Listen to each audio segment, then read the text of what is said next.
upstairs, he always did his best to keep Teddy good. Willie was so much like his father. He was the most lovable boy, quiet, gentle, sweet-tempered. Now, in early February 1862, I planned what would be the most gracious event of our administration. It was an evening reception with 500 guests, and it was catered by the most expensive caterer in the country. Oh, the whole mansion looked beautiful, as did I. The Marine Band provided the music, including a new piece called the Mary Lnicoln Polka.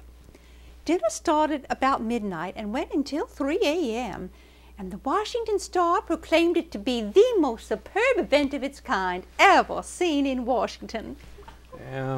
Actually, we received more criticism than praise for that ball. One poem, widely read, was supposed to have been the thoughts of a dying soldier who could see the mansion.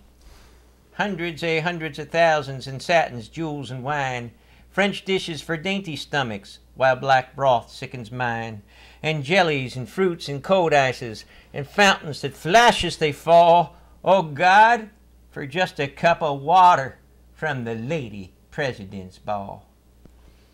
But these were not the cruelest memories of that ball, for upstairs, our boy Willie lay deathly sick with what was then called bilious fever. It was only because the doctor said he wasn't in any danger that the ball went on as planned. Several times throughout the evening, Mary went upstairs to check on Willie, and then for the next 2 weeks, she never left his side. And then Tad became ill with what we were afraid was the exact same disease. And on February 20, 1862, our boy Willie passed over.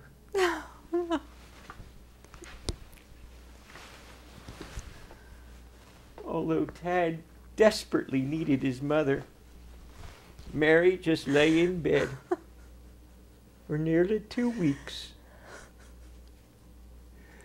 And Willie's death was one of the hardest trials of my whole life.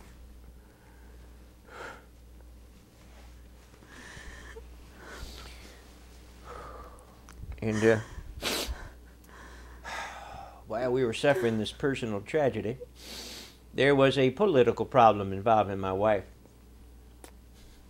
A congressional committee was holding hearings into how portions of my State of the Union address, before I delivered it over to the Congress, was leaked to the New York Herald paper by this reporter named Wyckoff. He was nothing but an unsavory character, yet he had become a close friend of Mary's. So the rumor persisted that it was Mary who had given him the address because she was a rebel spy, and the congressional committee was possibly going to investigate my wife's role in all this, until Wyckoff finally admitted that it was the gardener who had given him that information. And at the same time, numerous battles were raging, and General McClellan was ignoring my orders for a unified aggressive action against the Confederates. I had become so wrapped up in the world, so devoted to our own political advancement that I had thought a little else. Our Heavenly Father sees fit to visit us sometimes for our worldliness. How small and insignificant all worldly honors are when we are so severely tried. I knew my Willie lived in the afterlife. He and Eddie will come to me in dreams, and I began seeing spiritualists to try and make direct contact with my children. If Willie had not come to comfort me, I would still be drowned in tears. And while I long expressly to touch him, to hold him in my arms, and I still grieve for him that he has no place in this world that I can watch with a mother's heart, I know that he lives. There were two things that finally brought me out of my deep grief for Willie. First, I had to cheer Mr. Lincoln, whose grief was as great as my own. On Thursdays, the day that Willie died, he would lock himself in Willie's room and grieve. And secondly, I had to return to visiting the hospitals of wounded soldiers. It was the only thing that gave me comfort. Much later, a writer would comment, "Oh, 2 calls each week with a bouquet of flowers upon any of the hospitals that filled Washington would have made Mary Lincoln's name immortal." Well, Mary did this, and even more, only she never used it as a newspaper story.